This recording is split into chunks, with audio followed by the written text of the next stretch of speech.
Welcome back to Pardon the Price Action. I am joined by my main man, Mr. Steve Strazza. Let's kick it off. Mr. Strazza, we had some bullish developments from the last week. How about those new highs in the home builders? It's really interesting, right? Like you would file this one away with the things you don't see in a bear market list. There's still a lot of pockets of strength in discretionary, which is a major positive for the bulls. If you look at the home builders, they're actually leading over the trailing week, leading over the trailing month, and it's only home improvement stores and autos that are, stronger industry groups over the trailing quarter. So there's a lot of strength there on multiple time frames in the homies. If you look at Lennar, Toll, both really nice uptrends, making new highs. They do have earnings this week in the coming days, so it's something to keep an eye on. I mean, a nice earnings beat here, a gap and go in these charts. Doesn't get much more bullish than that. I would have to agree, Mr. Strazza. I mean, listen, if these things are ripping and home builders are ripping, is that happening in an environment that stocks are under pressure, or is that an environment that shareholders of stocks, right, owners of stocks, aggressive longs are being rewarded? And listen, I've been doing this for a while. If these things are doing well, chances are the market overall is not doing well. I'll point you to 2015. You had kind of like a little poke, just to play devil's advocate. You had a little poke in 2015, made new highs in the homies, and then everything fell apart. So I don't necessarily just because we're making new highs doesn't mean that everything is great. We need to see follow through. We need to make sure we didn't see any failure. And so far we haven't. As of this recording, as of Monday evening, we haven't. And if we're making new highs in the homies, chances are we're making money in our portfolios being long stocks. Yeah, and they were breaking out while other areas of the market were failing, right? So we really don't want to see that one also turn into a failed breakout, but it's been resilient. So got to give it the benefit of the doubt for now. All right. So many of our breadth indicators have deteriorated pretty significantly in recent weeks. What are you making of all these new lows? For me, when we see an expansion of new lows, a mutual friend of ours texted me today. He's like, wow, was that the first fall day? Actually, he said it was the first fall day. I'm still questioning it. But that's when we get the biggest expansion in new lows in approximately 18 months. And that's what we just got. The most amount of new lows in the last 18 months. And, the rule of thumb, how we learned it, and we've seen it from experiences, when you get those first fall days, you want to sell the strength, right? Sell the ensuing rally. Here's the expansion in new 21-day lows, new 63-day lows. Here's the expansion in the mid caps, 21-day lows and 63-day lows. Small caps as well, an expansion in both of those. Just an expansion in stocks making new lows, and we're just not seeing an expansion in stocks making new highs, most definitely. So, yeah, it's on my radar. I think breadth is one of those interesting things where it doesn't necessarily mean that the stock market's going to fall apart because we have weakening breadth. For me, it's more like weakening breadth is a function of what's happening internally in the market, and it helps you focus on those areas that are underperforming that you want to stay away from or be short, and it also makes the ones outperforming, the fact that we're getting an expansion in new lows. The ones not making new lows, the ones making new highs really stand out. So I think there's more to breadth than I think people, talk about. And I would just say, not going to argue that it is or is not a fall day. But what I will say is, reviewing the breadth chart books this weekend, there wasn't as much damage as I would have thought. I would just point to the S&P 600, the 21-day lows for small caps. Still really hasn't made a new high above where it was this summer. So we could pick and choose depending on where you look. NYSE and NASDAQ new lows, they're concerning. No, it's really interesting, the fact that small caps didn't get an expansion in new lows on the 63-day lows, which for you guys wondering, 63 days is about a quarter, 21 days about a month. But that's a great point. Nice catch there, Mr. Strazza. All right, 2020 versus 2021, there has been a sneaky stealth correction, which we just alluded to, beneath the surface all year. Should we expect this weakness to flow through the major indexes? So obviously we haven't seen it. It's just been underneath the surface. So when you look at this bubble chart, I mean, this is a really great way to visualize what's happened so far this year, right? A lot of these high-flying growth stocks, which were some of the best performers from 2020 off the COVID lows, names like Zoom, Peloton, Teladoc, everybody remembers they were absolute killers. They peaked in February, and it's just been a slow drip lower all year. Some of these stocks are in 50, 60, 70% drawdowns right now. There's two ways that you could look at this, in my opinion. A, stocks are vulnerable. Look at all the weakness underneath the surface. I think that's a little bit lazy, though. The way I would be looking at it is there's already been carnage in a lot of quality growth stocks. How much more do you want? I don't want to be making the bet that a company like Zoom or Peloton or Teladoc is going to zero. So I feel like you're really pressing your shorts if you're just getting short here. Yeah, the fact that the average stock's down 32% on the NASDAQ, you know, we've really, these things have really gotten beat up. Look at the ARK funds, just absolutely crushed. Biotechs, the IPO index. You know, we were joking that some of these internet stocks are trading like no one's ever going to use the internet again. You know, that's really the environment that we've been in. So, you know, maybe it's a couple of things going on. Maybe it's a function of some stocks are working, some stocks are not, and what's wrong with that. But at a certain point, these things can't just keep collapsing. Otherwise, what you said before, the outperformers can start catching down. The thing is, we haven't seen that, right? And we'll talk about it in a minute, but there's certain sectors and industry groups that continue to be resilient, and they wouldn't be doing so if the market was going to fall apart. But I think these things got to turn around soon, for sure. And to your point, I wouldn't look at that as a negative. A lot of people are looking at what's going on underneath the surface in some of these stocks and saying, oh, it's got to show up at the index level. Well, no, it doesn't, and it hasn't yet. And the fact that it hasn't yet is probably very bullish. Laggards. Let's stay on this topic. The market has become increasingly bifurcated of late. What are some of the weakest stocks out there, in your opinion? Well, obviously small caps, no doubt about it. You could really see what the S&P 500, the Dow, industrial average for that matter, both Dows anyway. You know, and then you look at the small caps that are still below their first quarter highs. Like, you want to talk about underperformance, no doubt about it. Of the SMIDs, anything not large caps, small caps, mid caps, the micro caps are certainly the worst. You continue to point to the small cap healthcare, which really suggests that biotechnology stocks, you know, really dragging that index down, small cap healthcare. But airlines have been an absolute disaster, and they haven't been. Just on Monday alone, they finished up over 5% on the day. So, you know, closing right around 21. So they're at a critical level. By the time this video is released, we'll know what airlines are doing. And if they're above all those former lows, man, this stock market's going a lot higher, and you're going to be pissed off at yourself if you're not long enough. Yeah. And I would just say, look at groups of communications. You could just, use a standard top-down approach, look at the weak sectors, drill into the weak subsectors. Communications looks terrible. Healthcare looks terrible, as you alluded to. Within communications, you have social media stocks, which have just been a dumpster fire all year. SOCL is the ETF. There's others, iBuy, iPay. You already mentioned biotech. Basically, the laggards are the stocks that have already violated those year-to-date lows. So you talk about mid caps and small caps, they're stuck in the range. So there's really, it's the trend is sideways there. It's not really any edge. Then with the large cap indexes, they're still above their highs. Fine, you can go long those. The ones you want to short are the ones that are breaking down from these, distribution patterns already. All right, Mr. Strazza, the stocks and bonds ratio resolved higher with SMIDs in November, but quickly failed. And so the question is, are we favoring stocks or bonds here with these little whipsaws up here? I don't think we want to favor either, right?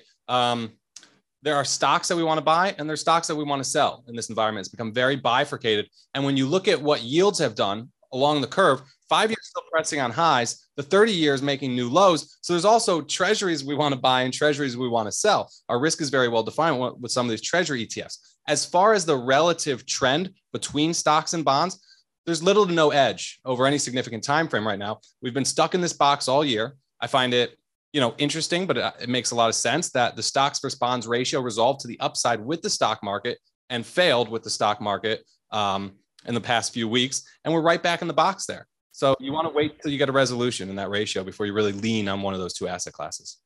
It's probably a good way to put it. It's kind of a mess, but shouldn't we all agree that the trend here is higher? Stocks over bonds, right? Trend here is higher. So, what we're going to talk about bonds in a minute, but what happens with 30s and 10s, I think is going to be really important. But we can't ignore the fact that the stocks versus bond ratio, the trend is still higher. No? It's still higher. So I think we want to err in the direction of the underlying trend, make the assumption that it will eventually resolve higher. But I think to put those trades on and to position accordingly, you want to wait for that resolution. It's been a messy market. It's really, really messy. But if there was ever going to be a time where bonds really started to outperform and rates got crushed, this would be it. Yeah. So if the bond traders can't get it done here, Will they ever again in our careers? Whoa. Whoa. Because remember, we're talking about bonds. These are serious trends. If the bond bulls can't get it done here, that's really, really fascinating. It's definitely something we're gonna watch. All right. So it's on you. First thought. What are we doing? This is a game we like to play where we say the first word that comes to mind. Today's phrase is risk off. What do you got? You know, listen, for me, risk off means that stocks and sectors that are vulnerable to stock market volatility and market sell-offs, you know, things that we look at as bellwethers for risk appetite in the market. When I think about those things, I think financials. I like anything not a large cap. So mids have certainly been a leader in the not large cap space. Mm-hmm. And if they're making higher lows and higher highs, and if mid caps and regionals are above those spring highs, risk off is just not something that's happening in this environment, right? This to me, this is my holy grail right now. To me, this is the cheat code. This chart of these two price behaviors, this is it. If we're above the spring highs, look out. You're looking at a face ripper in this market, like a real face ripper if we're above those spring highs. There aren't many more important groups. Your levels are really well defined in that. It's a great roadmap right now.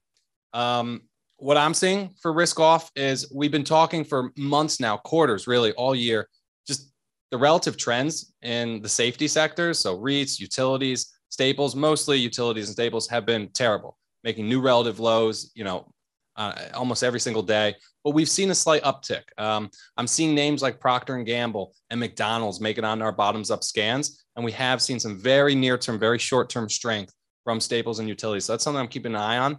Hasn't been enough to, say it's a trend yet, but something to watch. I'm seeing, we talked about home builders earlier. I'm seeing Lowe's, Home Depot making new highs. I'm seeing the Dow Jones Railroad average, showing relative strength. CSX, a big leader there. What else is new? I'm looking at railroads, and I'm looking at Home Depot and Lowe's and Homies making new highs. They just doesn't strike me as an environment that we are as the game we like to play. The final thought here, or the first thought here. It just doesn't strike me as something that would be happening for sure. All right, let's go. 2-minute drill. Bonds have been quiet for most of the year, but just recently seeing some action. What is the message the bond market is trying to tell us right now? Listen, I don't trust many people, but I definitely trust the bond market. So what's the bond market saying? I think we'll start with the most important one. That's inflation expectations. We like to look at the tips versus treasuries ratio. It's kind of ironic, right? Because as soon as the Fed came out and basically capitulated and Powell removed the whole transitory language and markets panicked, all of a sudden inflation expectations and the 2s10 spread started just collapsing lower. So it's like as soon as the Fed came around for this inflation narrative, the market was like, we're over it.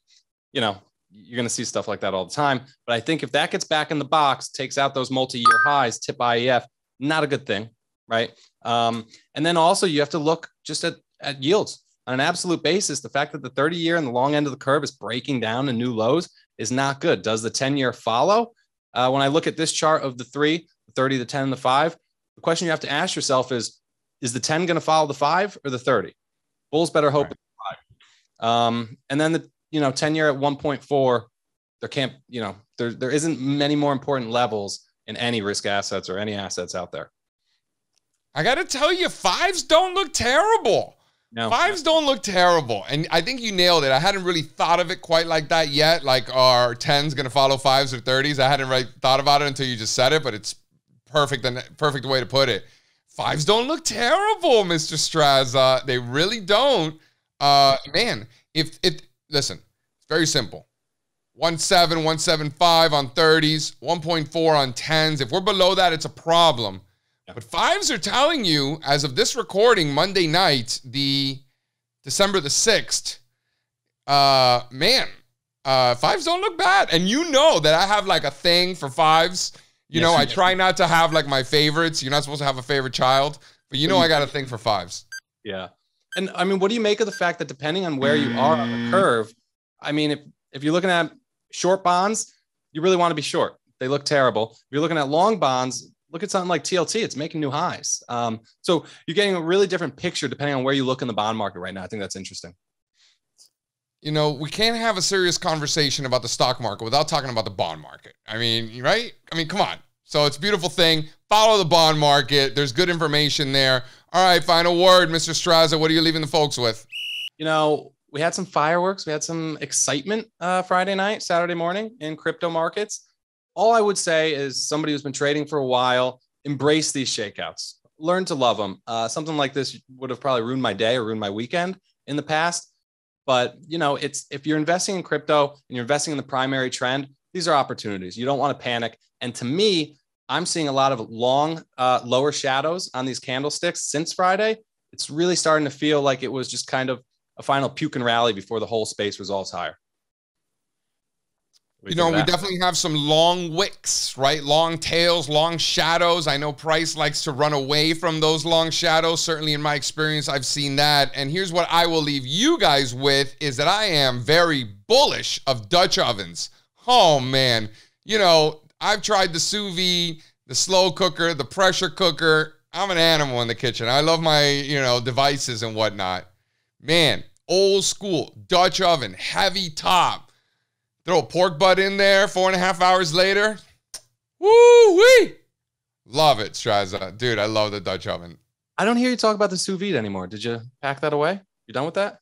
The sous vide is good depending on what you want to do. But, like, I used to do bronzino in the sous vide. I remember. And then I started just broiling it. Right? So that's fine. You know, the sous vide, the sous vide is good if you're going to make a ton of stuff. Like, let's say you want to make, like 10 steaks or like a bunch of chickens and stuff like that. You could just make it there. So when you're ready to serve it, you could just sear it and serve, right? So it's great for restaurants and stuff like that. And if you have a lot of people over, it's great. Listen, if you have a nice sous vide recipe, throw it my way. I'm not hating on the sous vide. I'm not hating on the pressure cooker or the slow cooker. Listen, they all bring me delicious treats. I'm just telling you, I'm not bearish on those. I'm just super bullish on the Dutch oven. That's it. Got it. Fair enough. Look delicious. It was fantastic. All right, everybody. Thank you for joining us. I am JC Parets. This is Steve Strazza. This was Part in the Price Action, and we will see you next week. Bye, guys. Adios.